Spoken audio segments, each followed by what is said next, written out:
যুদ্ধের ৪০ দিনেও যুদ্ধবিরতিতে আর হরমুজ প্রণালী খুলতে রাজি না করাতে পেরে ইরানকে এক রাতেই পরমাণু হামলা করে গুড়িয়ে দেওয়ার আলটিমেটাম দিয়েছিলেন মার্কিন প্রেসিডেন্ট ডোনাল্ড ট্রাম্প। আর তাতে ইরান ভয়ডরহীনভাবে প্রতিক্রিয়া দেখালে দুশ্চিন্তায় পড়ে যান তিনি।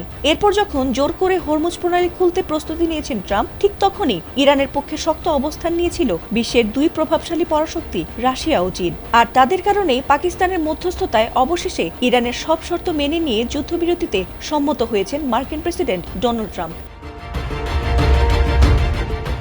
আর এমনটাই হতবাক হলেও স্বস্তি প্রকাশ করে স্বাগত জানিয়েছে বিশ্বের বিভিন্ন দেশ। তবে যুদ্ধবিরতির পেছনে হরমুজ প্রণালী খুলে দেওয়ার শর্ত জুড়ে দিয়েছেন ট্রাম্প আর জানিয়েছেন যে এই প্রণালী জাহাজ চলাচলের জন্য উন্মুক্ত করে রাখলে এই স্থগিতাদেশ কার্যকর থাকবে, না হলে যুদ্ধবিরতি ভঙ্গ হবে। আর অবাক ব্যাপার হলো ইরান তাতেও সম্মত হয়েছে। কোন বিশেষ শর্তে এতদিন পর হরমুজ প্রণালী খুলে দিল ইরান?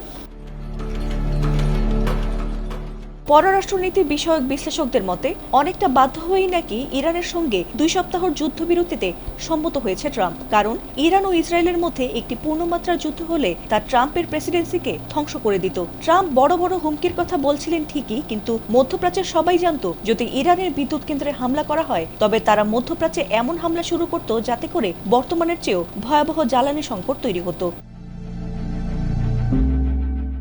এ নিয়ে ইরানের পররাষ্ট্রমন্ত্রী আব্বাস আরাগচি এক আনুষ্ঠানিক বিবৃতিতে বলেন, আগামী 2 সপ্তাহের জন্য এই জলপথ দিয়ে আন্তর্জাতিক জাহাজ চলাচল নিরাপদে থাকবে বলে আশা করা হচ্ছে। তবে এই নিরাপত্তা নিশ্চয়তা পেতে হলে বেশ কিছু শর্ত মানতে হবে বলে জানানো হয়েছে। বিশেষ করে প্রণালী দিয়ে চলাচলকারী জাহাজগুলোকে ইরানের সশস্ত্র বাহিনীর সঙ্গে সমন্বয় করতে হবে এবং নির্ধারিত কারিগরি নির্দেশনা মেনে চলতে হবে বলে জানিয়েছেন তিনি। এছাড়াও তিনি আরও স্পষ্ট করে জানান, এই সিদ্ধান্ত সম্পূর্ণ শর্ত সাপেক্ষ।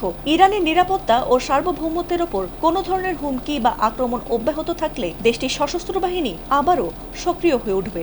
অর্থাৎ যুদ্ধবিরতির কার্যকারিতা নির্ভর করছে প্রতিপক্ষের আচরণের ওপর। ফাতিমা সুলতানা, এটিএন বাংলা।